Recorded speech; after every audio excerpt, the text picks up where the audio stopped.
അസ്സലാമു അലൈക്കും വറഹ്മത്തുള്ളാഹി വബറകാതുഹു. അപ്പൊ നമ്മൾ ഇതുവരെ ചർച്ച ചെയ്തത് ഷെയ്ഖ് വേണം, ആരായിരിക്കണം ഷെയ്ഖ്, ഷെയ്ഖിന്റെ നിബന്ധനകള്, ഷെയ്ഖ് ആർക്കൊക്കെ വേണം ഒക്കെ നമ്മൾ ചർച്ച ചെയ്തു. ഇനി നമ്മൾ ചർച്ച ചെയ്യാത്ത വിഷയത്തിലേക്ക് കിടക്കാണ്. അതായത് എന്താണ് മുരീദിന്റെ നിബന്ധനകൾ, മുരീദ് എങ്ങനെയൊക്കെ ആവണമെന്നാണ്. കുറെ ആൾക്കാർ ചോദിച്ചിരുന്നു. അപ്പൊ ഞാൻ പറയാം എന്ന് പറഞ്ഞ് വെച്ചതാ, വിഷയം പൂർത്തിയായി പോകാൻ വേണ്ടി വെച്ചതാ. അപ്പോ എന്താണ് മുരീദിന്റെ നിബന്ധനകൾ എന്ന് നമുക്ക് പരിശോധിച്ച് നോക്കാം. എന്താണ് മുരീദ് ആവണത്? ഈ നിബന്ധന എന്ന് ചോദിക്കുന്നത് എന്താണ് ഒരു ഷെയ്ഖിനെ ബയ്യത്ത് ചെയ്യാനുള്ള മുരീദിന്റെ നിബന്ധന. അപ്പൊ ആദ്യം നോക്കുന്നത് എന്താണ് മുരീദ് ആവണെന്നാ.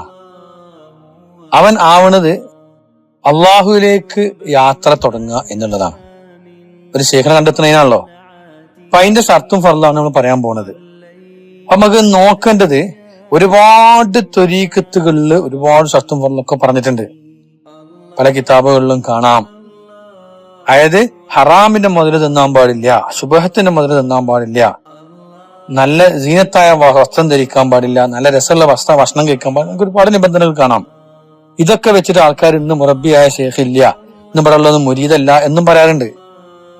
ശരിക്കും അങ്ങനൊക്കെ ആവാൻ വേണ്ടി ശ്രമിക്കാൻ വേണ്ടി എന്ന് പഠിപ്പിക്കാതെ അതുകൊണ്ടൊന്നും ഇല്ല എന്ന് പറയാനാണ് അതൊക്കെ ഉപയോഗിച്ചത്.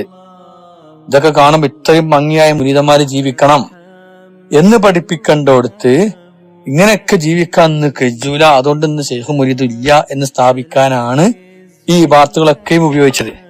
അപ്പം അതൊന്നും ഇല്ല എന്ന വാദം എനിക്കില്ലട്ടോ. അങ്ങനെയൊക്കെ ഉണ്ട്. പല ത്വരീഖത്തുകളിലും പല നിബന്ധനകളാണ്. ചില ത്വരീഖത്തുകളില് നല്ല രസമുള്ള ഭക്ഷണം കഴിക്കാൻ പറ്റൂല, നല്ല സുന്ദരമായ ഡ്രസ്സ് ധരിക്കാൻ പറ്റില്ല, പരിക്കൻ ഡ്രസ്സുകൾ ധരിക്കണം.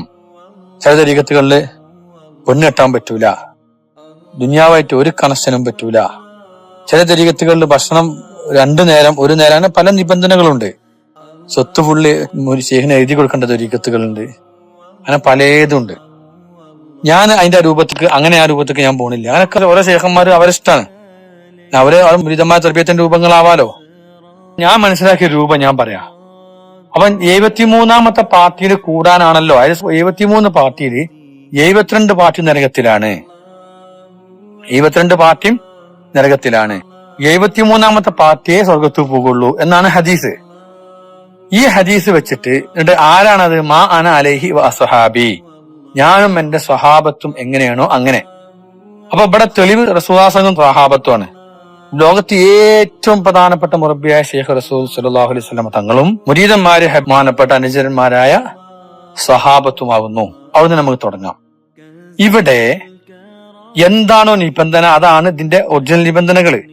പല സാഹചര്യങ്ങളില്, പല അവസ്ഥകളില്, പല നാടിന് പല കോലത്തിൽ വന്നപ്പോ അവിടൊക്കെ പല നിബന്ധനകൾ മഹാന്മാർ വെച്ചിട്ടുണ്ടാവാം. അതില്ലാതെയും കൊടുത്തിട്ടുണ്ടാവാം. ചില നിബന്ധനകൾ എടുത്ത് പറയുമ്പോൾ മറ്റുള്ള അങ്ങനത്തെ എല്ലാത്തൊന്നും അവർ കൊടുത്തിട്ടില്ല എന്നൊന്നും ഞാൻ കരുതണ്ട. ഒന്നും എതിരല്ല. അതൊക്കെ ചിലപ്പോ നിബന്ധന വെക്കേണ്ടി വരും. ചില പെരുന്തീറ്റക്കാർക്ക് തീറ്റ കുറക്കാൻ പറയേണ്ടി വരും. ഭയങ്കര ആഡംബരം കുറക്കാൻ പറയേണ്ടി വരും. ഇതൊക്കെ കിതാബിൽ വന്നിട്ടുണ്ടാവും. അതൊന്നും ഇതിന് എതിരല്ലോ. ഒക്കെ മനസ്സിലാക്കാൻ പോസിറ്റീവായിട്ട് എടുക്കണം. നമ്മൾ ഇവിടുന്ന് തുടങ്ങാം. ഇതില് എന്താണ് ഇതിന് നിബന്ധന? ഒരു മുറബിയായ ഷെയ്ഖിനെ മുരീദ് ബയ്യത്ത് മുരീദിന്റെ നിബന്ധന എന്താ? ഇതില് ബഹുമാനപ്പെട്ട സഹാബത്തിന്റെ ചരിത്രത്തിൽ നോക്കാം. ഈ സഹാബാക്കൾക്ക് എന്ത് നിബന്ധന റസൂലുള്ളാഹിയുടെ മുമ്പിൽ വെച്ചത്? എന്നെ ബയ്യത്ത് ചെയ്യാൻ, എന്റെ ദീൻ പുൽകാൻ എന്ത് നിബന്ധനയാണ് അല്ലെ? ഇതിൽ ഏറ്റവും പ്രധാനപ്പെട്ട ഒരു നിബന്ധന അവനവൻ അത് തയ്യാറാവുക, മനസ്സാ വാച കർമ്മണ, ഇതിനു വേണ്ടി തയ്യാറാവുക എന്നുള്ളതാണ്. അവനവൻ തയ്യാറാവുക എന്നുള്ളതാണ് നിബന്ധന, ഒന്നാമത്തെ നിബന്ധന. ഇനി അതിലപ്പുറം ഒന്നും കൂടിയാണ് പോയാലേ അള്ളാന്റെ പടപ്പാവുക എന്നുള്ളതാണ് നിബന്ധന. ഇത്രേ ഉള്ളൂ. എന്നിട്ട് മനസ്സുകൊണ്ട് ഞാൻ തയ്യാറാവുക. ഇനി മനസ്സുകൊണ്ട് തയ്യാറാവുക പോലും വേണ്ട, ചോദിച്ചു വാങ്ങും. ചിലപ്പോ ബഹുമാനപ്പെട്ട ഉമർ റളിയല്ലാഹു അൻഹുവിനെ മനസ്സുകൊണ്ട് തയ്യാറായി മുസ്ലിമായി വന്നതല്ല, റസൂലുള്ളാഹി ദ്വാരന്നിട്ട് വാങ്ങിയതാ. ഇപ്പൊ 2 ഉമറിനെ കൊണ്ട് ദീനിനെ നീ ശക്തിപ്പെടുത്തണേ അല്ലാ എന്ന് ദ്വാരന്നപ്പം ബഹുമാനപ്പെട്ട ഉമർ റളിയല്ലാഹു അൻഹു കൊടുക്കാണ്. അവനാൻ തയ്യാറാകാൻ കൂടി വേണ്ട, ചോദിച്ചു വാങ്ങും ശൈഖന്മാര്. ദഹിയത്തുൽ ഖൽബി റളിയല്ലാഹു അൻഹു റസൂലുള്ളാഹി ചോദിച്ചു വാങ്ങിയതാണ്. അങ്ങനെ കുറെ മഹാന്മാരുണ്ട്. അവർക്ക് നിയത്തിച്ചു വന്നല്ലോ. അപ്പൊ നിബന്ധന ഒന്ന് അള്ളാന്റെ പടപ്പാവുക എന്നുള്ളതാണ്. പിന്നെ അവനാന്റെ തൗഫീഖാണ് അവർക്കൊക്കെ ഇതിലെത്തിപ്പെടാം. ഒരു നിബന്ധന ഇല്ല. നിബന്ധന അള്ളാഹുവിനെ അള്ളാഹു ഒരുത്തനാന്ന് വിശ്വസിക്കണം. ഇനി എന്നും കൂടി പറയാൻ പറ്റൂല. കാരണം എന്താ, അസ്ഹാബ് ഗൾഫിന്റെ നായും ഔലിയാക്കളെ കൊടുത്ത് പെട്ടതാന്ന് പറയുമ്പോ അതിലിപ്പോ നിബന്ധന ഏതാ പെടുത്തുക? ഹബീബ റസൂൽ സല്ലല്ലാഹു അലൈഹി വസല്ലം തങ്ങളെ മാന് വന്ന് വിശ്വസിച്ചിട്ടുണ്ട്, ഒട്ടകം വന്നിട്ട് വിശ്വസിച്ചിട്ടുണ്ട്, മരങ്ങൾ വന്നിട്ട് വിശ്വസിച്ചിട്ടുണ്ട്, എല്ലാം വിശ്വാസം വിശ്വസിക്കണല്ലോ. അപ്പൊ അതില് നിബന്ധനകളൊക്കെ, അങ്ങനത്തെ നിബന്ധനകളൊക്കെ ഒന്ന് മാറ്റിട്ട് ഇതൊന്ന് മനസ്സിലാക്കണം. ഇതിന് ഞമ്മക്ക് ഇതിന് തയ്യാറാവുക പോലും വേണ്ട. ഒരു തീരുമാനിച്ചാലും മതി, അള്ളാഹ് തീരുമാനിച്ചാലൊക്കെ ഇതിലെത്തും. അള്ളാന്റെ പടപ്പാവാന്നുള്ള ഒറ്റ നിബന്ധന അതിലുള്ളൂ. പിന്നെ പടച്ചോന്റെ തൗഫീക്ക് അത് ആർക്കും കിട്ടും. ഇർഫാൻ ഷേഖിന്റെ കൂടെ അങ്ങനെ ഒരാൾ കൂടിയിരുന്നു, ഒരു മനുഷ്യന്റെ ജീവി കൂടി ഇർഫാൻ ഷേഖിന്റെ കൂടെ. അബൂഇദ് ഉസ്താമിന്റെ കൂടെ ചരിത്രത്തിലും കാണാം ഒരു നായ കൂടെ ചരിത്രം. പല മഹാന്മാർ ചരിത്രത്തിൽ അങ്ങനെ കാണാം. അവ ആർക്കും പറ്റും, ഒരു നിബന്ധന ഇല്ല. ഒറ്റ നിബന്ധന, അള്ളാന്റെ പടപ്പാവുക, അള്ളാന്റെ തൗഫീക്ക് കിട്ടുക. നിങ്ങൾക്ക് തേടണമെങ്കിൽ നിങ്ങൾക്ക് ഒരു നിബന്ധന ഇല്ല. നിങ്ങൾക്ക് ഏത് അവസ്ഥയിലും കള്ളു കുടിച്ചോണ്ട് വന്ന് മുമ്പിൽ ഒന്ന് വെയിറ്റ് ചെയ്ത ആൾക്കാരുണ്ട്, കള്ളോട് നിർത്തിപോലെ.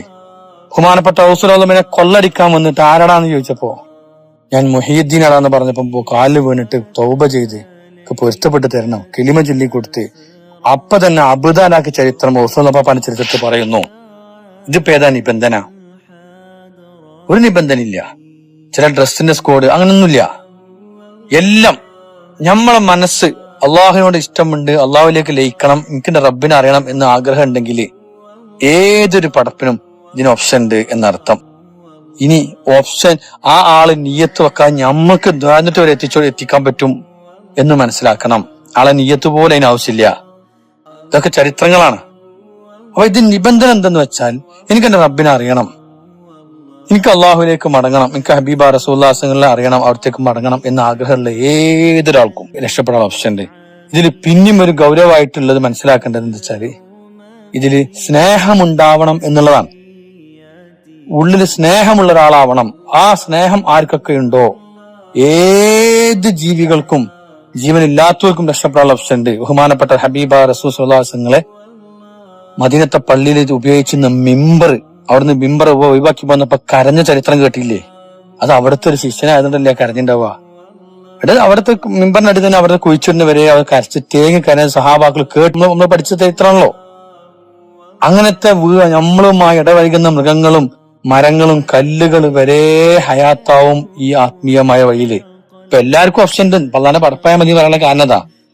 എല്ലാ നിബന്ധന എങ്ങനെ പറയാ? അപ്പൊ നമ്മളിനി ശ്രദ്ധിക്കേണ്ടത് എനിക്ക് ഇതിൽ പറ്റുമോ, എനിക്ക് മുരീദാവാൻ പറ്റുമോ, ഞാൻ അങ്ങനെയൊക്കെ ജീവിക്കുന്നത്, അങ്ങനെ ചിന്തിക്കേ വേണ്ട. നിങ്ങൾക്ക് മനസ്സിൽ മുരീദാവാൻ ആഗ്രഹമുണ്ടോ, അള്ളാനെ അറിയാൻ ആഗ്രഹമുണ്ടോ? നിങ്ങൾ 100 കുപ്പി കള്ള് കുടിക്കുന്ന ആളാണെങ്കിൽ നിങ്ങൾക്ക് ഓപ്ഷൻ ഉണ്ട്. വ്യഭിചാരശാല നടത്തുന്ന ആളാണെങ്കിൽ നിങ്ങൾക്ക് ഓപ്ഷൻ ഉണ്ട്, ഇതിൽ എത്തിപ്പെടാനുള്ള ഓപ്ഷൻ ഉണ്ട്. പലിശ കൊടുത്ത് നിങ്ങൾ മുങ്ങി കിടക്കാണ്, നിങ്ങൾക്ക് ഇതിൽ എത്തിപ്പെടാൻ ഓപ്ഷൻ ഉണ്ട്. അതിനൊക്കെ റബ്ബ് നിങ്ങളെ രക്ഷപ്പെടുത്തി തരും, എന്തൊന്നും രക്ഷപ്പെടുത്തി തരും. അതാണ് ഇതിന്റെ ഒരു പ്രത്യേകത. ഏതൊരവസ്ഥയിലും നിങ്ങൾക്ക് രക്ഷപ്പെടാനുള്ള ഓപ്ഷൻ ഉണ്ട്. നമ്മൾ മനസ്സിലാക്കണം. അള്ളാഹുവിലേക്ക് മടങ്ങാൻ ആഗ്രഹമുണ്ടോ? ബഹുമാനപ്പെട്ട ഇക്രിമത്ത് റളിയല്ലാഹു അൻഹു ആരാ? ഇസ്ലാമിന്റെ മുന്നണി പോരാളിയായ ഒരു സഹാബിയാണ്. അബൂജഹലിന്റെ മോനാ. ഇസ്ലാമിനെ എങ്ങനെയൊക്കെ ഇടങ്ങറാക്കിയെന്ന് ഇക്രിമത്ത് റളിയല്ലാഹു അൻഹു ചരിത്രം വായിച്ചവർക്ക് മനസ്സിലാവും. പിന്നെ ഇസ്ലാമിന്റെ വില്ലാളി വീരനായിട്ട് മാറി. ബഹുമാനപ്പെട്ട ഖാലിദ് റളിയല്ലാഹു അൻഹു എന്തെല്ലാം ഇടങ്ങറാക്കിന് മുസ്ലിങ്ങളെ. ഉഹദ് യുദ്ധത്തിൽ പരാജയപ്പെടുത്തി തന്നെ ഖാലിദ് റളിയല്ലാഹു അൻഹു അല്ലേ. പിന്നെ ഇസ്ലാമിന്റെ സൈഫുള്ള എന്ന പേരിക്ക് അവര് മാറണത്. ഒരുപാട് ചരിത്രങ്ങൾ അങ്ങനെ കാണാം. അപ്പൊ ഇത് ഒരു മുറബിയായ ശേഖന് തേടാളെ മുരീദിന്റെ ഷർത്ത് എന്നാല് ഓനെ നിയ്യത്ത് വെക്കുക. ഇപ്പൊ നമ്മള് എത്തിപ്പെടാനുള്ള അവസ്ഥ പറഞ്ഞില്ലേ, അത് ഞമ്മക്ക് എത്തിപ്പെടുത്തും ചെയ്യുക. നമ്മൾ വെക്കേണ്ടത് അവസ്ഥ എന്താ വെച്ചാല് ഞാൻ യോഗ്യനാണോ ഇല്ലേ എന്ന് അറിയേണ്ടത് എന്താണ്? എന്റെ നിയ്യത്താണ്. എനിക്കിതിൽ ഒരു അള്ളാനെ അറിയണം താല്പര്യം ഉണ്ടായാൽ മതി. പിന്നെ നമ്മൾ വീക്ഷിക്കുക, ഓൻ എങ്ങനെ മുരീദാവുക? ഓൻ ഇരട്ടേക്കച്ചുകൊണ്ടല്ലേ വെള്ളം കുടിച്ചത്, ഓൻ നിന്നല്ലേ വെള്ളം കുടിച്ചത്, ഒരു കറാഹത്ത് പോലും ഒരു മുരീദ് ചെയ്യാൻ പാടില്ലല്ലോ, പിന്നെ എങ്ങനെയാള് മുരീദാവുക? ഇതൊക്കെയും നമ്മൾ എന്താ പറയാ, പിന്തിരിപ്പൻ നയങ്ങളാ. 100 കുപ്പി കള്ളു കുടിച്ചുന്ന ഒരാള് ഇങ്ങനെ മുറബിയായ ശേഖനെ കിട്ടിയിട്ട് അത് 99 കുപ്പിയായാലും ഓൻ മുത്തറബിയത്ത് നടന്നു മനസ്സിലാക്കണം എന്ന് കിതാബ് കാണാം. അതൊക്കെ സാവധാനം ശരിയാവും. ഒരാൾ അള്ളാഹു ഒറ്റയ്ക്ക് ശരിയായിക്കൊള്ളുന്നില്ലല്ലോ. ഈ മുരീദന്മാരും തെറ്റ് ചെയ്യില്ലെന്ന് ആരും പറഞ്ഞോ? തെറ്റ് ചെയ്യാത്തൊരു ലോകം വന്നാൽ തെറ്റ് ചെയ്യുന്ന ഒരു ടീമിനെ ഞാൻ കൊണ്ടുവരുമെന്നും എന്നിട്ട് തൗബ ചെയ്യിപ്പിക്കുമെന്നും അതാണ് എനിക്ക് ഇഷ്ടമെന്നും അള്ളാഹു പറഞ്ഞിട്ടില്ലേ? അമുരീദന്മാർ തെറ്റിയില്ല പറയാൻ പറ്റുമോ? തെറ്റ് ചെയ്യാത്തവരായിട്ട് അമ്പിയാക്കന്മാര് മാത്രമേ ഉണ്ടാവുള്ളൂ. ഒരു പക്ഷെ അഹങ്കാരം കൂടിയാൽ പരസ്യമായി തെറ്റ് ചെയ്യിപ്പിച്ച് അഹങ്കാരം നശിപ്പിക്കുന്ന പണി വരെ ചെയ്യിപ്പിക്കും പടച്ചോൻ. അപ്പൊ ആ മുരീദിനെ തള്ളി പറയാൻ പാടില്ല, ആ ശേഖനെ തള്ളി പറയാൻ പാടില്ല. ആ മുരീദന്മാരെന്തൊക്കെ ഇങ്ങനെ ശേഖൻ എന്തെങ്ങനെയാണ്, ശേഖനെ തള്ളി പറയാൻ പാടില്ല. അങ്ങനെ ഒരു നിബന്ധന ഇസ്ലാമിലില്ല. അതിന് തൗബ ഉണ്ടായത്. അതിന് തൗബ എന്നൊരവസ്ഥ ഉണ്ടാവില്ലല്ലോ. അള്ളാഹ് എന്തിനാ തൗബ എന്ന അവസ്ഥ വെച്ചു? അത് മുഅ്മിനീങ്ങൾക്ക് പുറത്തു കൊടുക്കാൻ തന്നെയല്ലേ. എന്തിനാ ശഫാഅത്ത് വെച്ചു? മുഅ്മിനീങ്ങൾക്ക് ശഫാഅത്ത് ചെയ്യാൻ തന്നെയല്ലേ. അപ്പൊ എല്ലാ ഓപ്ഷനും ഉണ്ട്. എങ്ങനെ ജീവിക്കുന്ന ഒരാളായാലും അള്ളാഹിനെ അറിയാൻ ആഗ്രഹമുണ്ടോ, അള്ളാഹുവിലേക്ക് അടുക്കാൻ ആഗ്രഹമുണ്ടോ, നിങ്ങൾക്ക് ഇതിൽ ഓപ്ഷൻ ഉണ്ട് എന്നർത്ഥം. അതിന് ഒരു നിബന്ധനയില്ല. നിങ്ങൾക്ക് ഈ ഹൃദയം പരിശുദ്ധമാക്കാൻ വേണ്ടി നിങ്ങൾക്ക് നമുക്ക് ആഗ്രഹം ഉണ്ടെങ്കിൽ അതിന് പരിശ്രമിച്ചുകൊണ്ടിരിക്കുക. വന്ന ഉടനെ പിറ്റേന്ന് തന്നെ അങ്ങോട്ട് ഔലിയായിട്ട് മാറുക എന്നൊന്നും കരുതണ്ട. ചിലപ്പോ അങ്ങനെ ആവും. അൽഹംദുലില്ലാ അൽഫമറ. ചിലപ്പോ സാവധാനം ആവുള്ളൂ. ചിലപ്പോ ഭാര്യ പെട്ടെന്ന് നന്നാവും, ഭർത്താവ് പെട്ടെന്ന് നന്നായിക്കൊള്ളുന്നില്ല. ചിലപ്പോ മക്കൾ നന്നാവും, മാതാപിതാക്കൾ പെട്ടെന്ന് നന്നായിക്കൊള്ളുന്നില്ല. എന്നാലും ഓപ്ഷൻ ഉണ്ട്. ഇനി തെറ്റ് ചെയ്തുകൊണ്ടാണ് മരിച്ചുപോയി തന്നെ കൂട്ടുക, അതൊക്കെ ശേഖുണ്ട്, അതൊക്കെ അത്ര കഴിഞ്ഞുള്ളൂ. എന്നാലും അള്ളാഹുവിന്റെ മുമ്പിൽ വാജിബായ ഫർള് ഐനായ ഇജ്മാള സംഗതി ചെയ്തില്ലേ അദ്ദേഹം, ബാക്കി റബ്ബ് അദ്ദേഹത്തിന് ശഫാഅത്ത് കൊടുത്തോളും. തെറ്റ് ചെയ്യാനുള്ള ഒരു പ്രേരകമല്ല ഇത്, മനസ്സിലാക്കുക. ചില ആൾക്കാർ അങ്ങനെ ഉണ്ടാവും, അവരെ അങ്ങനെ ആയിരിക്കും അവ പടച്ചിട്ടുണ്ടാവുക. എന്നാൽ പോലും അങ്ങനെ ഒരാളൊരു മുരീദ് ഉണ്ടെങ്കിൽ ആ മുരീദിനെ കളിയാക്കാനോ ആ ഷെയ്ഖിനെ കുറ്റപ്പെടുത്താനോ നിൽക്കണ്ട. ആ ഷെയ്ഖ് ഒരു മുരീദിനെ ഒഴിവാക്കാൻ ഓപ്ഷൻ ഷെയ്ഖിനില്ല. അത് പേറി അദ്ദേഹത്തെ നന്നാക്കിക്കൊണ്ടേയിരിക്കണം, തർബിയത്ത് ചെയ്തുകൊണ്ടേയിരിക്കണം, തെസ്കിത്ത് ചെയ്തുകൊണ്ടേയിരിക്കണം. അങ്ങനെ ഒഴിവാക്കാൻ ഓപ്ഷൻ ഒരു ഷെയ്ഖന്മാർക്കും മുരീദന്മാരെ ഒഴിവാക്കാനില്ല. ആ മുരീദ് എന്ന് പറഞ്ഞാൽ അള്ളാനെ ഉദ്ദേശിക്കുന്ന ഒരാൾക്ക് ആർക്കും ഓപ്ഷൻ ഉണ്ട്. അള്ളാനെ പടപ്പായ മതി എന്നർത്ഥം. അത് ജീവൻ പോലും വേണ്ടാൻ. നമ്മൾ ഈത്തപ്പന എന്റെ ഉദാഹരണം പറഞ്ഞില്ലേ, അങ്ങനെ എത്രയോ പാറകളും കല്ലുകളൊക്കെ ഒന്നും നിശാനായി കെടുക്കുക, അടയാളങ്ങളെ കെടുക്കാൻ ലോകത്ത്. ഇതൊക്കെ ഇവിടെ സംഭവിച്ചു പോയതാണ്. നമ്മൾ മനസ്സിലാക്കണം. അള്ളാഹു സുബ്ഹാനഹു വ തആല മനസ്സിലാക്കാൻ തൗഫീഖ് ചെയ്യട്ടെ. അവ മുരീദിന്റെ ഷർത്തും ഫർളും അന്വേഷിച്ചാരും പോണ്ട, ഏതൊരാൾക്കും മുരീദാവാം. എത്ര ദോഷിയാണ്. ഇപ്പൊ ഞാൻ 100 കുപ്പി കള്ളെന്ന് പറഞ്ഞതാ, വേശാലയ നടത്താൻ പറഞ്ഞാൽ അതിനൊക്കെ മുരീദാനുള്ള ഓപ്ഷൻ ഉണ്ട്. പിന്നെ ഇതിൽ വന്നാൽ സാവധാനം അതൊക്കെ മാഞ്ഞു പോവും. നിങ്ങൾ അറിയാതെ മാഞ്ഞു പോവും. അത് മാഞ്ഞു പോകണം, അതിന് നിങ്ങൾ പരിശ്രമിച്ചാൽ മതി. അപ്പൊ ഇത് ശ്രദ്ധിക്കുക, ഏതെങ്കിലും ശേഖനെ പിടിച്ച് അത്ഭുതം കാണിച്ചോളെ കൂടെ കൂടരുത്.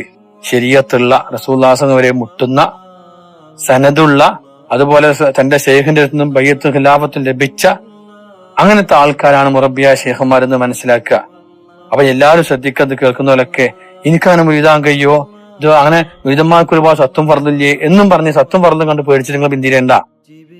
അതൊക്കെ ഉണ്ടാവും, അതൊക്കെ പല ശേഖന്മാർക്കുണ്ടാവും. നിങ്ങൾ സത്വം ഫർദ് നിങ്ങൾ മനസ്സിലാക്കാൻ ഞാൻ അള്ളാന്റെ അടിമയാണ്, എനിക്ക് അള്ളാനെ അറിയണം, അതാ എന്റെ സത്വം ഫർദും എന്ന് നിങ്ങൾ മനസ്സിലാക്കി നിങ്ങളാണ് ചെല്ലണം. ബാക്കി സത്വം ഫർദും അവര് പറയട്ടെ. നമുക്ക് ചോദിക്കാലോ, എനിക്ക് എന്നോട് ഇങ്ങനെ കഴിയുള്ളൂ, എനിക്ക് റസൂലുള്ളാഹിങ്ങൾ ചോദിച്ചില്ലേ സുബൈ ഞാൻ ഒഴിവാക്കും, ബാക്കി സ്കെച്ചോളാം, എനിക്ക് നിങ്ങളെ കൂടെ കൂടാൻ പറ്റുമോ? കൂടിക്കോന്നല്ലേ പറഞ്ഞത്. ശേഖന്മാർ അങ്ങനെ പറയും, ആജി കുടിച്ചോ, ജിന്നെ വൈദ്യത മതി, ഞാൻ കൂടി നിൽക്കും. പിന്നെ ആ സഹാബിയാണ് സുബൈക്ക് നേരത്തെ എത്തിയിരുന്നത് എന്നതുപോലെ പല ഓപ്ഷൻസ് ഇതിലുണ്ട്.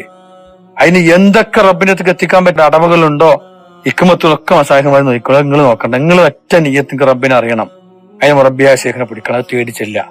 ഇങ്ങനത്തെ ആൾക്കാരായിരിക്കണം. കറാമത്തും അത്ഭുതം കണ്ട് അങ്ങനത്തെ ആൾക്കാരൊപ്പം നിങ്ങൾ കൂടുതൽ ചിലപ്പോൾ വൈബേക്കാൻ ചാൻസ് ഉണ്ട്. ശരീഅത്തുള്ള സനദുള്ള തന്റെ ശേഖിന് ഖിലാഫത്ത് കിട്ടിയവരെ പിടിക്കണം. അല്ലാഹു തൗഫീഖ് ചെയ്യട്ടെ. ആമീൻ.